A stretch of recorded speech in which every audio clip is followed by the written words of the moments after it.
Welcome to the Clayton Tyner podcast. This week, there are several stories that I am wanting to cover. It's been a few weeks since I've been able to put out a podcast. I appreciate y'all's patience. Summer was winding down. We've got 3 kids in 3 schools. Kimberly starting a brand new middle school, Paxton starting high school, getting Lane back up to college. So much has been going on. Honestly, it's been hard for me to even process exactly where we're at in the cultural and political landscape of today. Nevertheless, I'm going to kind of just wing it today. I haven't had near the prep time that I normally have on one of these podcasts.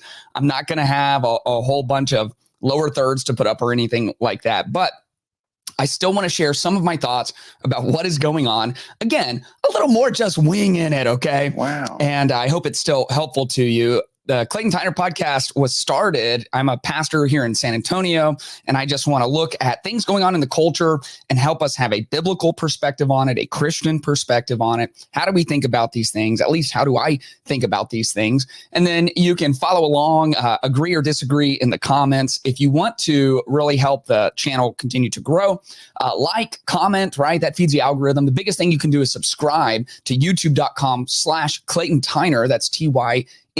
Also, I have a Patreon, patreon.com/Clayton Tyner. Again, TYNER. Every month we do a live Q&A. It was so much fun. We did that last Thursday. I always enjoy that so much. We go super deep. I get to talk to you guys. I put out exclusive content there. So check that out, patreon.com/Clayton Tyner. I'm just trying to kind of cover some of the back end costs of the podcast at this point.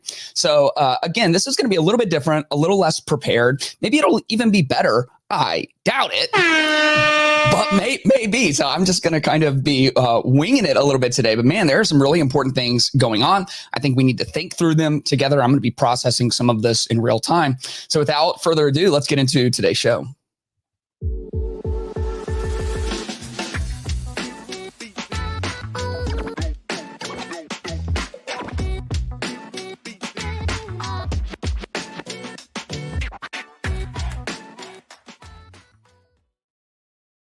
Today starts the Democrat National Convention. It's going to be held in Chicago. There's already a lot of controversy stirring. There are Free Palestine protesters who are on the streets. People are pointing out on the right, they're pointing out that the DNC is erecting large fences all around the convention center where they will be meeting, which is kind of funny because it's like fences don't work, walls don't work, but we're going to put up big walls to kind of keep the wrong people out of here. Already, Free Palestine protester broke into one of the welcome parties last night, took over the microphone. They're chanting some really crazy things. Again, you have this very interesting dichotomy of feminists, a huge flag, feminists and LGBTQIA plus people for Free Palestine. And it's just like, what episode of idiocracy are we living in right now? Like, well, I understand the idea of seemingly marginalized groups all banding together, but this is where you have some of these issues where you just cannot tie them together. It's like, let's say it's not just from the river to the sea. Let's say the whole world becomes Palestine. It's like, well, feminism is gone, right? LGBTQIA plus protections are gone, right? So it's so weird. I mean, it's such a meme at this point, but it's like, it's like pigs for pro bacon. It's like you are actively fighting for something that would actively destroy you if it had its way. And so you have these weird controversies. At the same time, there's political ideas, there are foreign policy ideas. All of that stuff is very complicated, very intricate. A lot of it, we try to take a real nuanced view, and I think that's important. Every once in a while, though, something comes up that for me, as a Christian, as someone who is trying to, submit my life to God and how he calls us to live and try to have his view of the world, there are some things where it's like, there's no nuance here. And I say that there's nuance maybe 3 layers down, but just at the top of it, it's like, I can't make this one okay. I can't explain this one away in any meaningful way. And I saw one of those yesterday. It really kind of took my breath away. Here's how the New York Post is reporting: free abortions and vasectomies, and an 18-foot tall inflatable IUD to be erected at the DNC in Chicago. So let's read a little bit more about this. Attendees at the DNC in Chicago will have the opportunity to get a free abortion or vasectomy just blocks away from the event. And vasectomy appointments are filling up fast. Planned Parenthood Great Rivers, which serves most of Missouri and part of southern Illinois, is sending a mobile health center to the Windy City's West Loop to offer reproductive services on Monday and Tuesday. Medication abortions are available on both days, with vasectomies only on Monday. Not only that, but here, if you're watching, is the giant 18-foot tall IUD, which is interesting to say the least. I'll be honest, I don't care near as much about that. I don't care near as much about the vasectomies. I know my Catholic brothers and sisters will care about that greatly as well. What I think they're doing is abortion and vasectomies. Like, all of this is just healthcare. Vasectomies are healthcare, and it's part of family planning. Sure. Vasectomies take away your ability to produce life, and we can have a very nuanced conversation about that, okay? And people do, right? Throughout like all of Christendom, people have had that conversation. That's not the same thing as abortion. Abortion is not taking away your ability to create life. I mean, you also do that through celibacy. You also do that through a lot of means, right? Abortion is the taking of a life that's already been created. Those are massively different things. They're different categories. And you package them together in order to use this misleading, euphemistic language of healthcare. This is family healthcare. This is men and women's healthcare. It's not healthcare. It's the opposite of that. You're not leading to health. You're disrupting a natural process, and you're ending a life. And so I don't have a way of making this something that it's just not.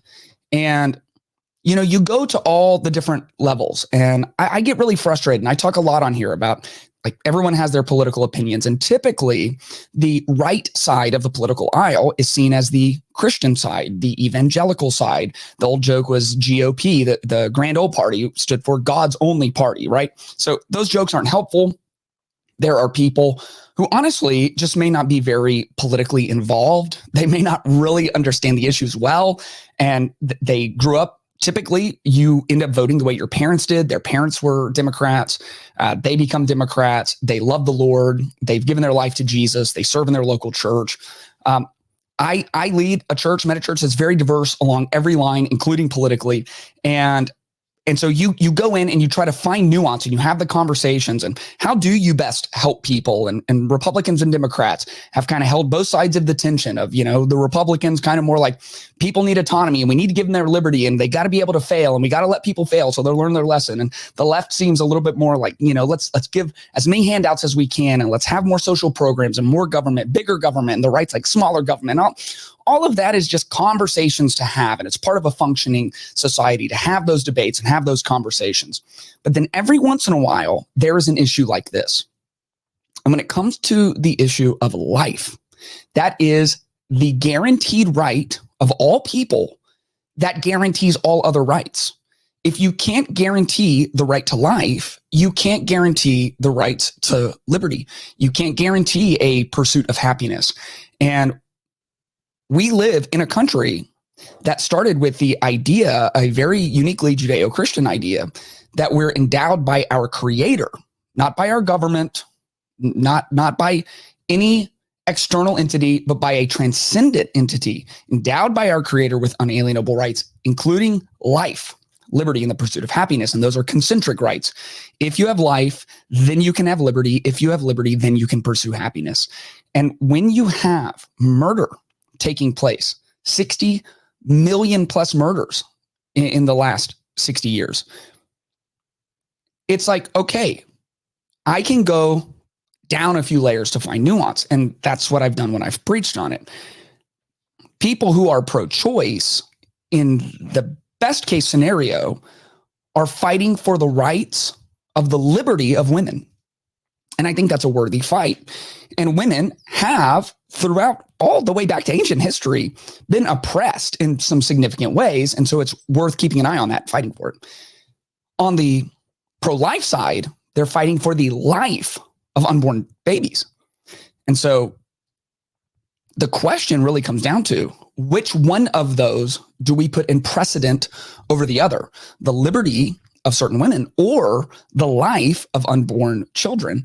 And the only thing that makes sense philosophically, theologically, methodologically, the only thing that makes sense is that life is the premier right. If we stop upholding the right to life, then we stop upholding rights altogether. And, in Deuteronomy, I believe God says to the Israelites, I have given you the choice, life or death, choose life. I mean, that is the call, and to prioritize life. And, we see it right away, like murder is the taking of an innocent life. That's just what it is. And it is the one idea that is strictly outlawed across like every possible religion. I mean, they all agree on that one thing because that's just written on our conscience. It's the law of God written on our hearts. And we have become so calloused as a people and as a culture that we have, they're promoting this like everybody at the DNC gets a free iPad, except instead of an iPad, it's like, if you come to the DNC this year, we will kill your child for you. Wow. That is so evil. And what makes it really hard, and it should make it difficult for believers, is the rights to abortion have become the leading cause on the left. And there's a lot of factors to that, but the economic policy has not worked well over the last several years. And there's nuance there, and you can agree and disagree with that. There are now wars breaking out, both in Ukraine and in Gaza. So that hasn't gone well on the foreign policy side. There's not a lot to run on. Kamala Harris has been the vice president, and they've been very clear throughout the administration that she's the last in the room, that they make decisions together. So she doesn't have a lot that she can point at a resume for the last 4 years and run on as a strong track record. So instead, they're going to go to this felt need and to a culture that has lost its way and rejected God. And it has become such a staple of what the left is running on that they are literally erecting 18-foot statues to these ideas, and they're offering free abortions for anyone attending. So this is what the ancient pagans would do. They would sacrifice their children as a part of the police, the political process of their city. They would offer their children to Molech. And the idea that that is an incentive for coming to your national convention, it puts you on the wrong side of history. I promise that. There's no way 100 years from now we don't look back on this the same way, with the same level of disgust that we look back on things like slavery, on things like the Holocaust, where we're like, we did what? We did what? The more science progresses, the more hardcore pro-choice people are having to admit, okay, so that is a human baby, but we still think we have the right to end its life, right? You're hearing a lot of those arguments now. Probably not most people on the pro-choice side that aren't as informed. They just hear women's rights, women's healthcare, women's reproductive rights. And it's like, you get the programming. 100 years from now, science is going to have progressed to the point where it's just very, very obvious what we're doing, and that we are like massively exterminating a huge number of our children. And in a world where we are trying desperately to have some equality among, racial issues, someone's going to wake up someday and realize not only are we killing 1 million babies a year, but they are disproportionately minority children. So what are we doing? And how is this the platform for one of the parties, the differentiating factor? And it might work. I mean, Kamala really might win this election primarily off voters whose top concern is abortion. And man, Jesus, come back. Wow. Like it's time, this is where we're at. And I've said this so many times, but I'll say it again. Time time, as far as patterns, doesn't typically move linearly. It moves cyclically. And one of the patterns that we're experiencing right now is it's like pagan, and then it's pre-Christian, where the Christians show up and they're persecuted severely, and then they win because, God always wins. And then it becomes Christian, and then their affluence leads them back, just like the Israelites. They were in this loop all through the Old Testament. And then we start looking at the shiny objects of the pagan world, and then we become post-Christian, and then pre-pagan, and then back to pagan. And we only realize the season we're living in once we're living in the next. So the whole time we've been saying that we're a post-Christian nation, we've actually been a pre-pagan nation. And the whole time we were saying we were a Christian nation, we were actually a post-Christian nation, right? So we're like somewhere in between pre-pagan. And with things like this, we're just quickly moving back all the way pagan.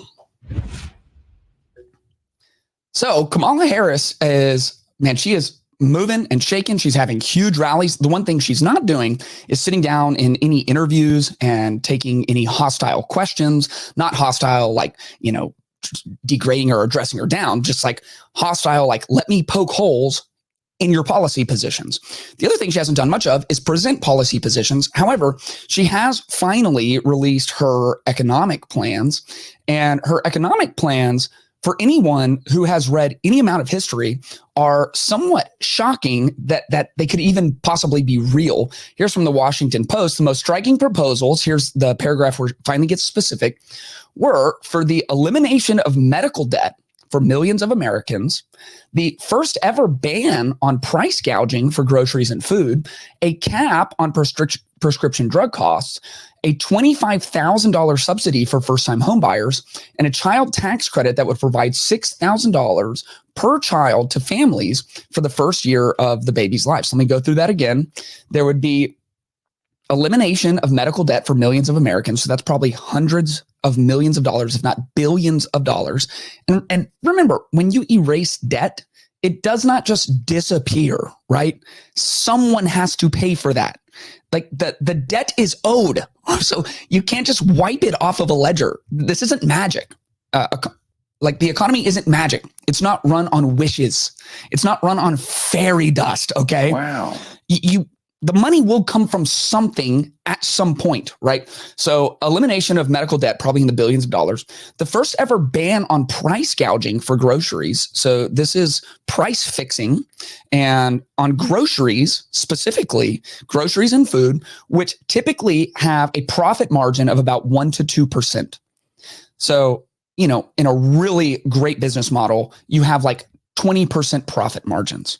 The tech industry boomed so much because they would have like 80% profit margins on some things, but 1% to 2%. So there's no room in this very, very intricate, complex production line to get from someone growing the food to then you buying it in the produce aisle. There's like maybe 2% profit margin actually going to the store on that. There's no room for error.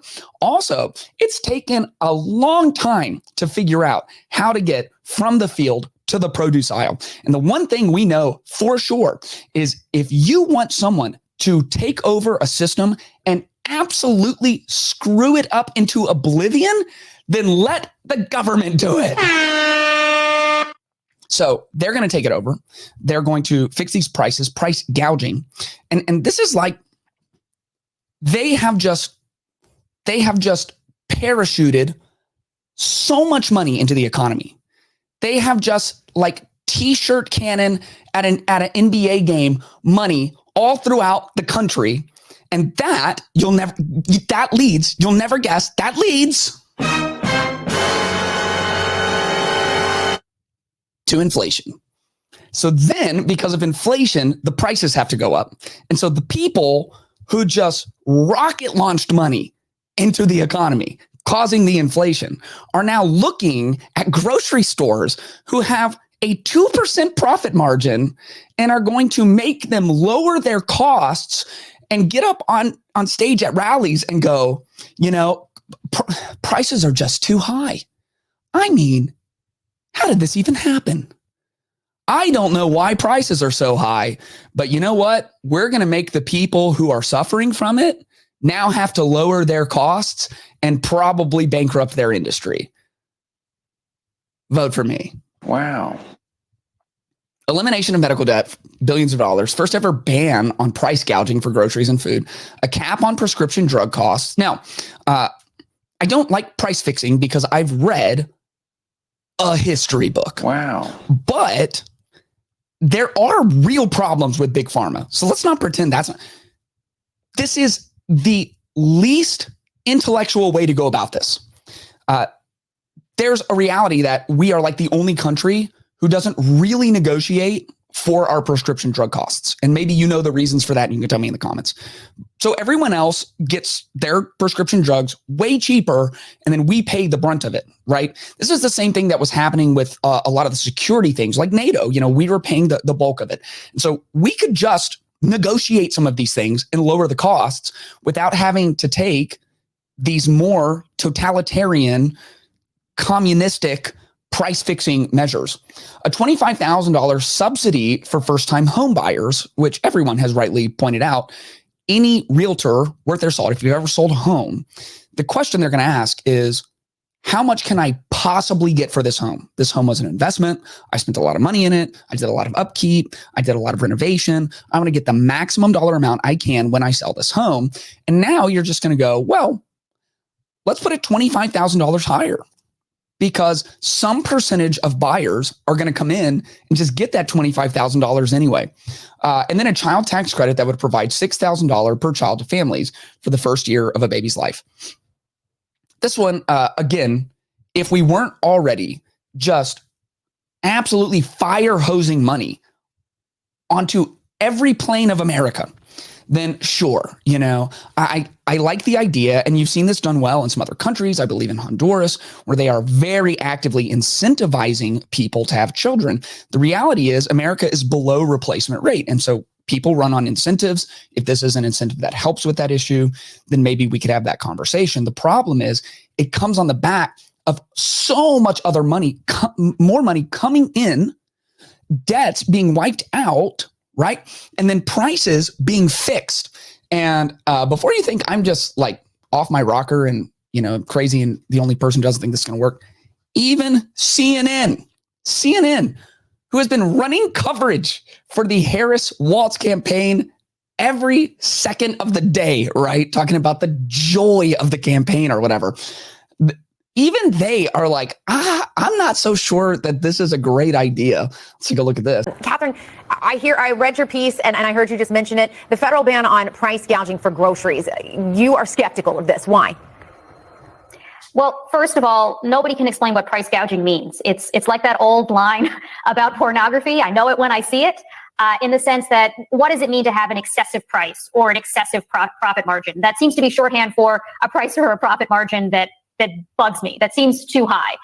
So, you know, it's very hard to pin down what this would actually mean. If you look at the legislation that, as I mentioned, is already in the Senate, led by Senator Warren and Senator Bob Casey and a slew of others, the particular way that this is written, which is likely to be the template for any proposal that Harris would eventually embrace, is especially bad in that it just bans excessive prices, grossly excessive profit margins, and says that the Federal Trade Commission can use any metric it deems appropriate to decide what that would mean, which basically says, like, it's not going to be markets, it's not going to be supply and demand that's determining how much your grocery store charges you for milk or for eggs. It's going to be some bureaucrat in DC, which seems like totally unworkable, first of all, for the FTC to be deciding like how much Krueger charges for eggs in Michigan. But it also would be very bad for markets. We've seen this kind of thing tried in lots of other countries before: Venezuela, Argentina, the Soviet Union, et cetera. It leads to shortages. It leads to black markets, plenty of uncertainty. And beyond that, the specific way this bill is written might actually increase prices because of some of the other language in it. Things like requiring public companies to disclose in their quarterly reports, their quarterly earnings reports, how they're setting prices, which is a great way to help them collude, which normally we don't want them to do. So anyway, the devil's in the details, I guess, for that bill, but it's really hard for me to imagine any form of legislation that preserves the spirit of what she's proposing that would not be, at best do nothing, at worst cause a lot of harm. Yeah. So let's look at the kind of harm that this kind of price fixing and these exact kind of monetary policies could create. This is a chart of the inflation in Venezuela.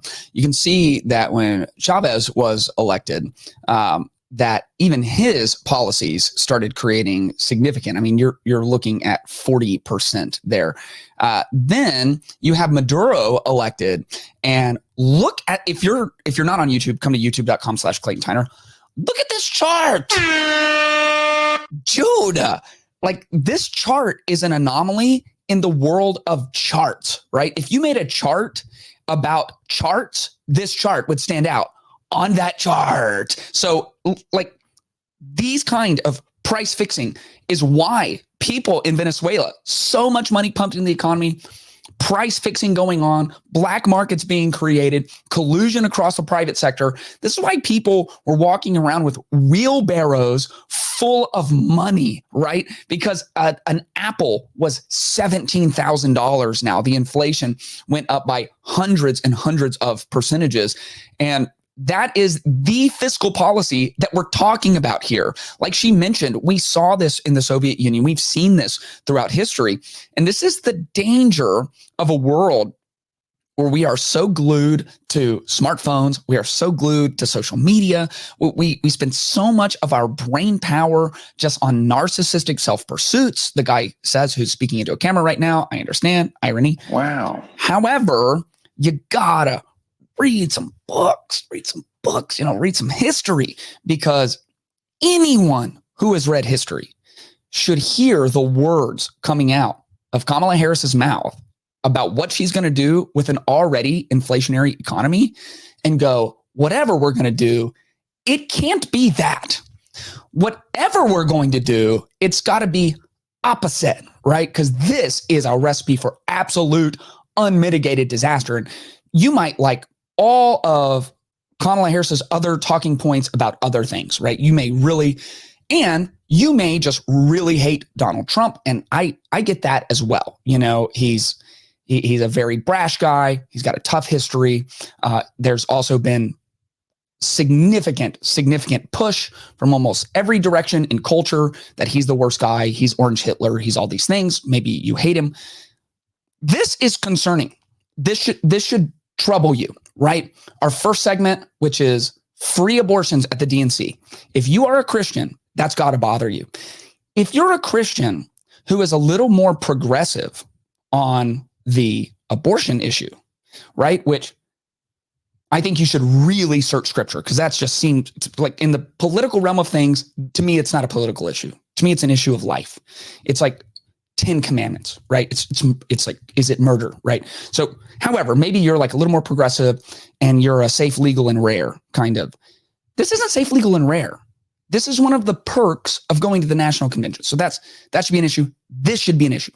Practically, pragmatically, the country we're going to live in, the country our kids and grandkids are going to inherit, whether or not we are going to be destitute, whether or not entrepreneurism is going to be able to continue, all of these things, these aren't it. And there's a reason that all throughout the Old Testament, and the Old Testament is dealing with the kingdom of Israel, right? The New Testament is the Gospels, the life of Jesus, and then it is the spread of the ecclesia, of the church, to the ends of the earth, right? So the Old Testament, we have this blueprint for God's theocratic rule, and he has in there over and over, he tells the people through prophets, through the leaders, remember, remind your children, tell your family, remember, because it is the famous adage, those who forget history are doomed to repeat it. We are doomed to walk back into cycles in our spiritual life. If we forget what God has done, if we forget what he's rescued us from, if we forget how devastating our sinful patterns were to our lives and our relationships, if we forget, we repeat, right? And we have one of our two, and if you're a Democrat, Republican, I don't care. One of our two potential future presidents is pushing the same ideas that have bankrupt and devastated countries in the past. And so we have to be aware, and we have to be paying at least a little bit of attention to what's going on around us and what's going on historically, because if we know that, then we can safeguard against repeating those same mistakes. So Joe Biden has been under investigation pretty much his entire time in office.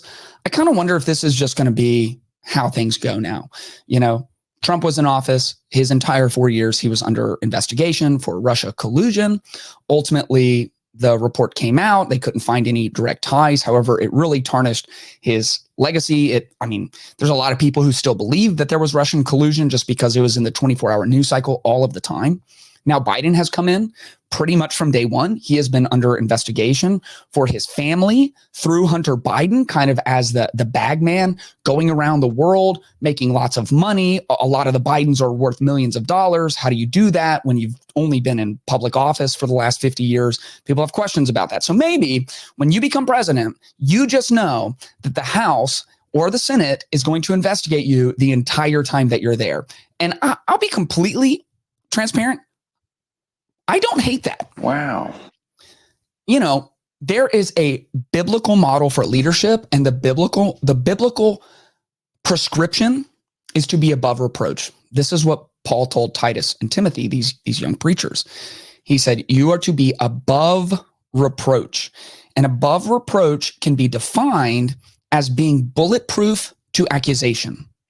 So if you're above reproach in your marriage, someone can bring the craziest allegation possible of infidelity, and you won't have to have one drop of sweat because you're above reproach. You have lived your life correctly. You've never even put yourself in a position to where you're going to have to worry about what that investigation finds.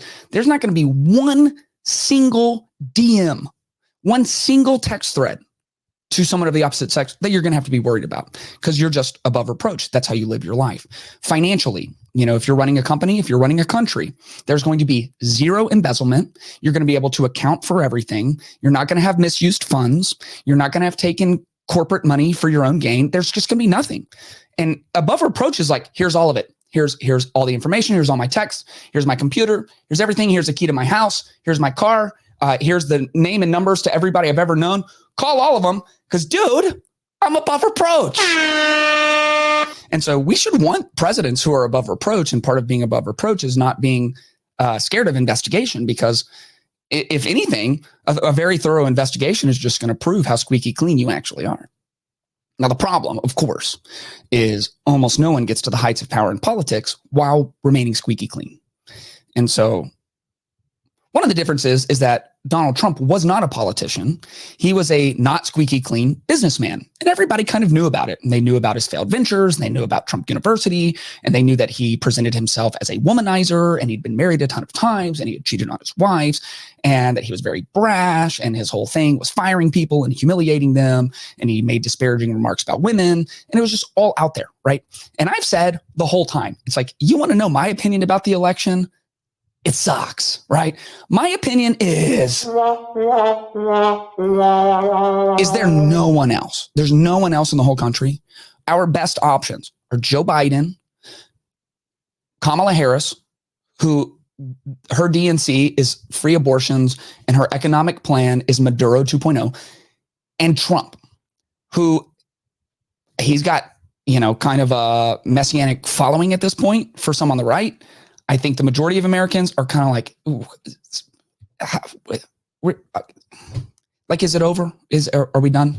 Can we get just someone somewhat normal on either side that we can just all go, hey, I don't really agree with his, stance on this, that, and the third, but seems like a good dude, Can we get that again, please, at some point? Okay.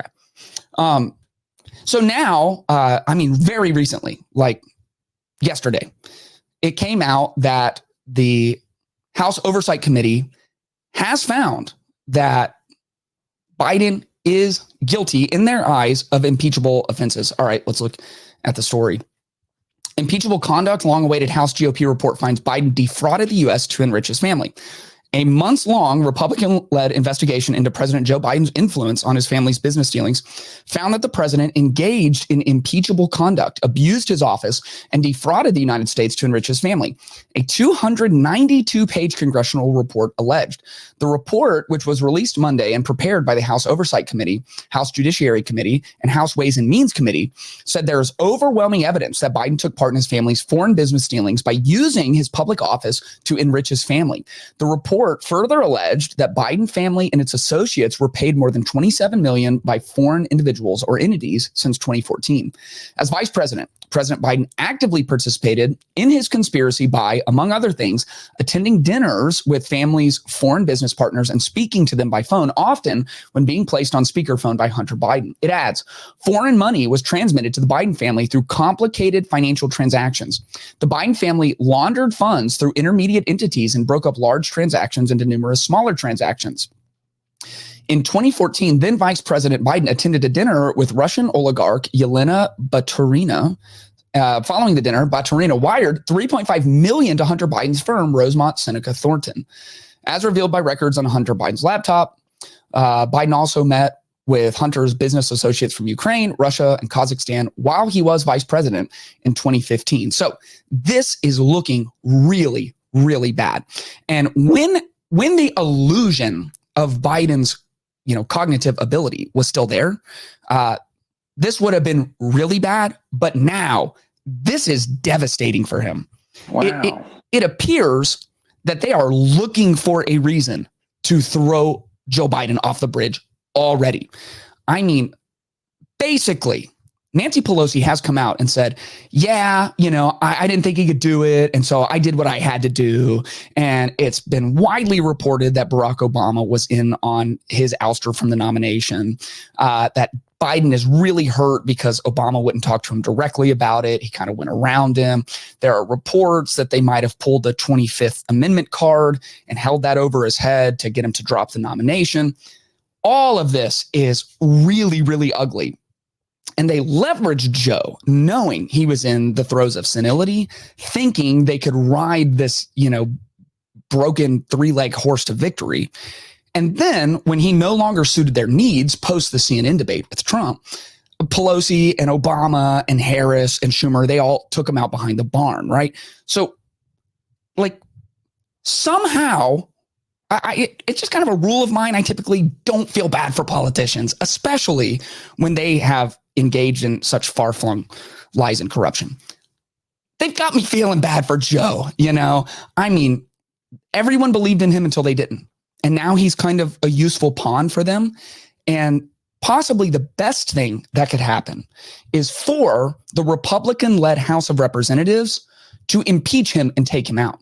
Because the only way that I think Joe and Joe Biden aren't blowing up the spot is that he gets to continue to serve as president. And tonight they're going to really honor him. It's going to be his night at the DNC. And he's the new George Washington who stepped aside and laid down his sword, right? So he's getting to be all the things. But if the Republicans can take him out, if you were a Republican strategist, you would say, I don't even know that going through with this is a good idea. It's almost like that Simpsons meme where it's like, you're going to kill him. Stop. He's down. Quit hitting him. At the same time, if this is all true, I mean, this is your job. If you're in the House Oversight Committee, you give oversight. And these are really, really damning testimonies. It's really damning evidence. And part of this is when there is smoke, there is often fire. And a lot of times we are told to not believe our lying eyes, our lying ears, and even our lying discernment. We saw prior to the election, Hunter Biden's laptop already revealed most of this stuff, 10% to the big guy. At least Hunter Biden says to his kids, at least I don't take half of all of your salary, all of these things. And of course, during the 2020 election, 51 officials came out and said that the laptop wasn't real. It was Russian disinformation. Well, 3 years later, the laptop is used as a legitimate source of material in Hunter Biden's trial. So it was real. And so it's kind of just telling us things that we already know. And the timing seems a little bit precarious. And this goes back to us choosing, right? If we really are in a representative democracy, then we choose who represents us. And they begin to climb those ladders. And it just feels, and maybe this is my undying optimism, it feels like in a representative democracy, we now have the means to communicate. We are connected digitally and socially, where together as a country, we could go, hey, look, you lean more right. I lean more left. I lean more centrist. We have our different ideas, different policy prescriptions, but can all of us together just start choosing some better freaking people? My best buddy, he sent me an Instagram reel of a guy making a great point, which was like, if you're MAGA all the way, you just need to know Trump's not going to fix anything just by getting into office. He's going to change some policies around, and maybe you'll like his policies more. Maybe you're on the left and you'll hate his policies. If you're on the left, Kamala getting in isn't going to fix anything, because what's broken is the people allowing ourselves to be represented by people who are simply not above reproach. As a matter of fact, they're very, very, very, very far below reproach. They are reproachable. They are corrupt as the day is long. And we all know it. Everyone knows this. You ask anybody about the government and they'll say it's corrupt. But the government is put in there by us. We put them in there. We vote them in. Left and right alike. You have this uniparty structure of people whose sole concern, maybe not sole concern, primary concern, is keeping power. And we just keep allowing it to happen. And so when will we wake up? When will we get a vision for ourselves? Scripture says, when the land lacks vision, the people perish. And I think typically we want a strong leader to cascade that vision down to us. But there is a vision for the country. It was given to us by our forefathers, is a country that the people are represented, and the people who are elected actually represent what the people need and want. And so that vision exists. We just need to grasp back onto it and use the tools available to us and go, man, left, right, or center. Policies are one thing, but let's put better people in these positions. And imagine if we had 2 nominees for president, or even 3 nominees. That'd be crazy. People who were in the final stretch, a couple months from getting into office, and we could all go, you know what? My guy may not win, but the other guy, the other lady seems like a good person. What an insane and crazy world that would be. I think it's possible, but we have to get a vision for ourselves, and we have to demand that our leaders are above reproach. And now let's get to our last section.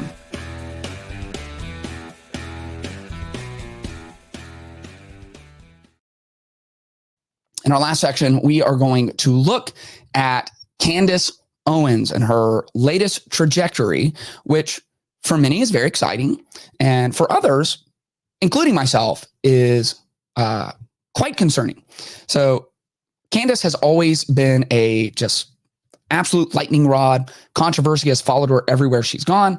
As a younger Black female who came out led the Blexit movement and was calling her culture to have a different set of ideas, to open their eyes to some different realities, someone who spoke out strongly against Black Lives Matter.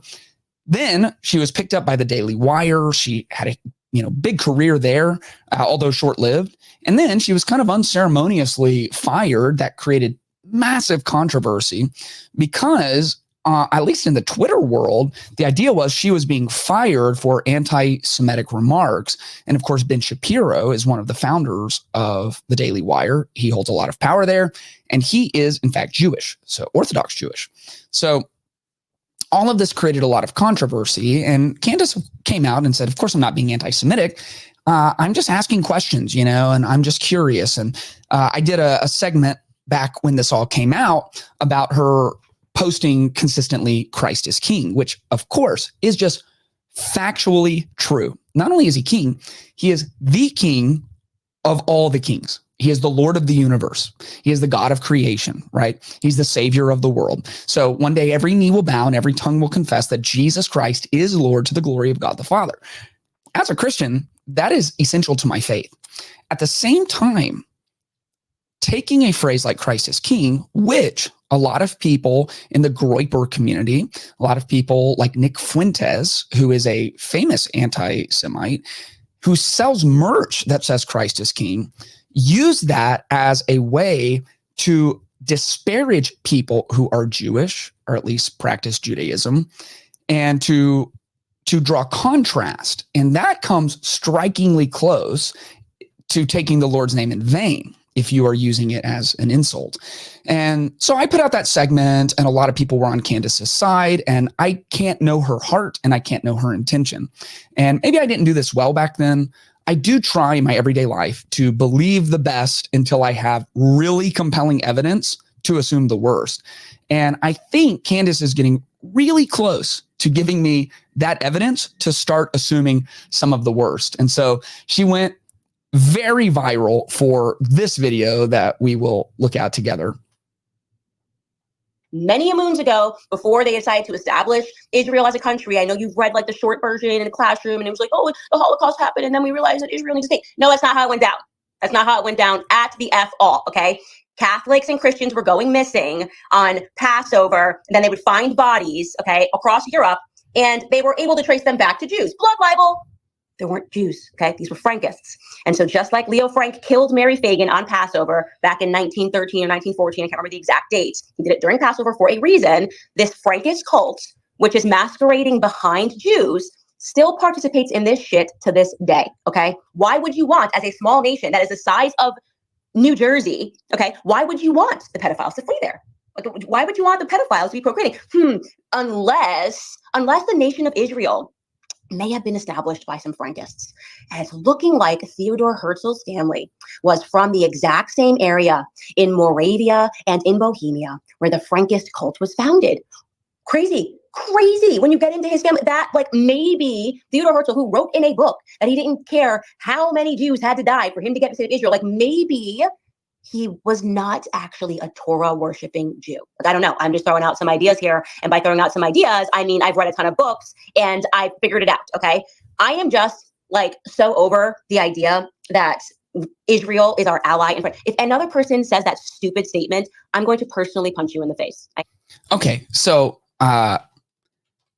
this doesn't really matter, but my first visceral reaction to this video is what I think a lot of people felt, which is like, what's going on here? Like, what's going on with Candace right now? So after this, she posted on X, formerly Twitter, and she said, you know, I've gotten everyone's attention. Also that week, Andrew Tate and his brother Tristan Tate had made a lot of remarks about Zionism, a lot of remarks about Israel. Danbazarian, probably saying that wrong because don't care, but he went on the PBD podcast and he didn't really talk bad about Zionism as much as he did just go off on Jews more generally and really like seemingly misquoted a lot of the Talmud and just said like, how Jews don't care. They will lie to Gentiles. They will steal from Gentiles. Made some claims about, you know, like SA and things with kids. And I mean, really, really wild and out of pocket. So Candace said, we've gotten your attention. So we're going to do a Spaces on X, which if you're not on Twitter, Spaces is kind of like a podcast, but it's just all audio, right? And so you can choose who speaks and then everyone else can tune in and listen.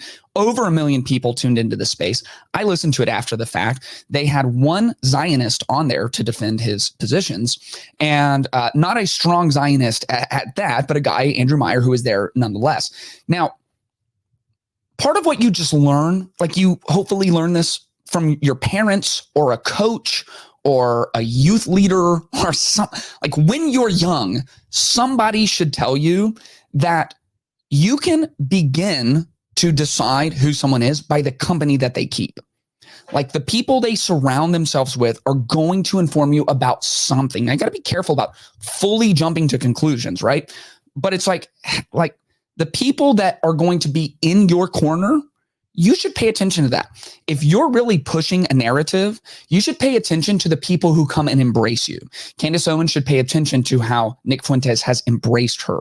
When she has a space on X, and the people that she brings on to help defend her spot are Andrew Tate, who is currently under like criminal proceedings for sex trafficking, who built his internet persona by bragging about how to sleep with as many women as possible, who's incredibly misogynistic, who has this idea that being a man is about just keeping women at bay and not giving them enough love and having lots of babies with lots of different women.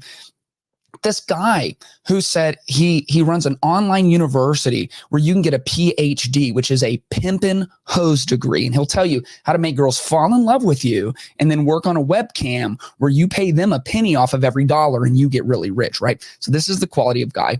Danbazarian, this was the most famous man on Instagram for riding around shirtless on yachts and paying super provocatively dressed young models to hang all over him. He's been in all kinds of trouble. He made a lot of his money selling vapes, right? So that's how cool that guy is. Like, these are the people in your corner for this debate. And like, that right there should at least give Candace Owens pause. Candace Owens very publicly and very recently converted to Catholicism. I believe her husband that she's married to, he is Catholic, so she converted to the faith as well. I'm glad, good for her. But it's like, practice some discernment. Who's got your back here? Even if every single thing that Candace Owens says for the rest of her life and everything she has said about this topic is factually correct, it should give her pause who is embracing her at this point.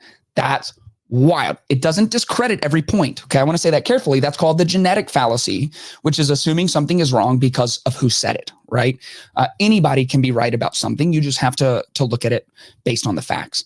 Now, I'll tell you the most disturbing sentence that she said in this video that went viral. She said, "I read books and I have it figured out." Okay, so our mind works on heuristics. It's just basically ways that we think, right? It's mental models. And you can shape your heuristics by how you choose to think or what you choose to dwell on or who you allow to influence you. You create patterns in your mind. Our minds are moldable. We have neuroplasticity. What wires together, fires together. You can create new neural pathways in your mind, which is one of the reasons that once people start really considering some conspiracy theories, it seems like over time, they just adopt more and more and more of them. And so your crazy uncle, whoever, he kind of thought that the mailmen were all secret CIA agents. And now he thinks that the world is flat and that everyone in power is actually a lizard at night, right? It just spirals really quickly because you start creating these neural pathways, these heuristics and ways of seeing the world. And one of the things that you also consistently find in conspiratorial thinking is this high level of confidence in what you know. And I have no doubt that Candace has read some books on this. And I have no doubt that some information in some of those books is factually accurate. Sure, right? Like, it's hard to read 10 books and not read at least 6 things that are accurate in those books. At the same time, you have the Dunning-Krueger effect. And the Dunning-Krueger effect shows that you have this jump, this super sharp jump up and to the right in confidence in the knowledge that you have once you have a little bit of information. But the more information that you gather, the more your confidence actually goes down, which is why some of the people you should have the most confidence in are people who do not speak all of the time in absolutes. And that's basically this whole podcast, is trying typically to have some nuance. And there are some issues that seem clear enough, and you're allowed to have conviction, sure.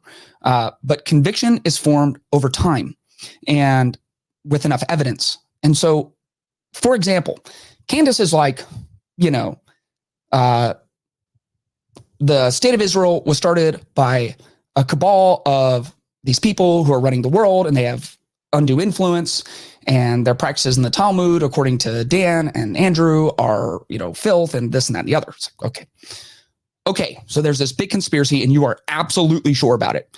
Well, I can find you just as many people who believe a very similar conspiracy about the papal line and the Vatican.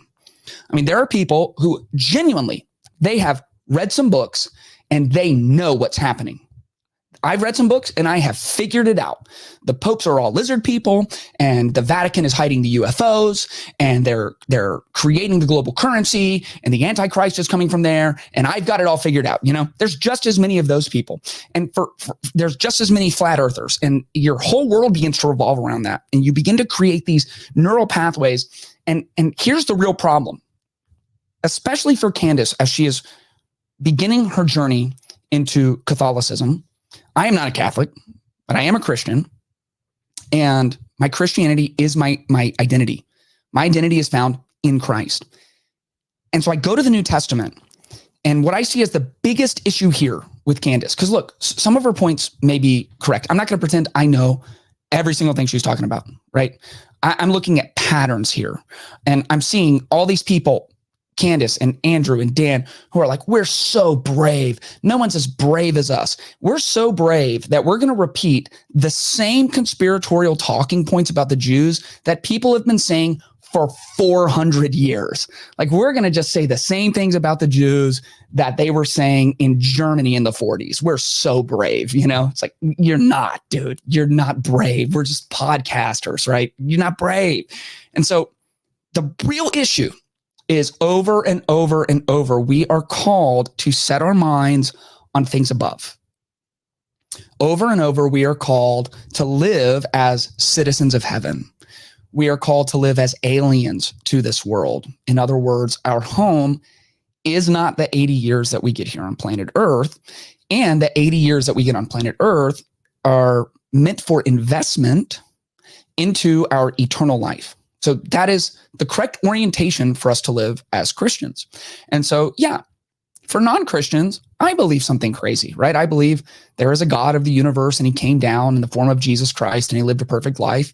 He died by Roman crucifixion, and he rose again, ascended back to heaven, and is going to come back to make the world right. Great, right? Maybe that's the conspiracy you think that I have way too much confidence in. That's fine. But because I am a Christian, that should inform how I think. That should inform how I view the world. And that should be what shapes my mind. That should be the primary thing that is shaping how I view the world. I want to pull up this passage because I think it's so important.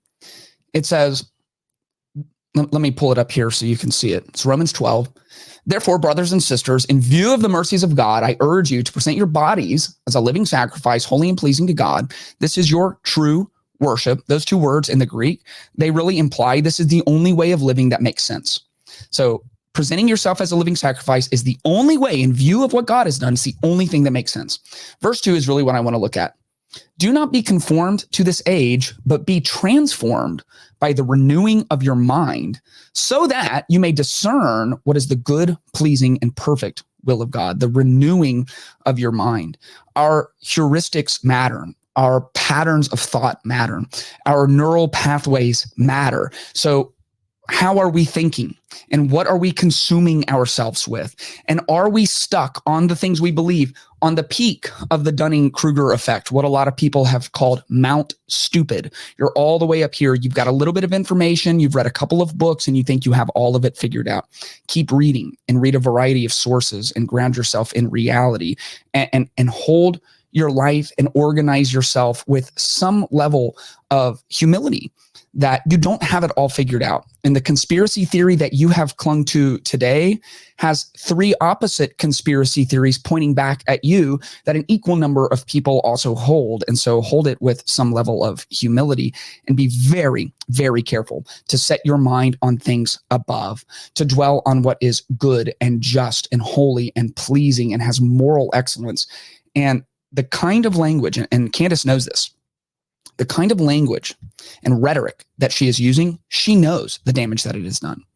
She knows historically how it has been used.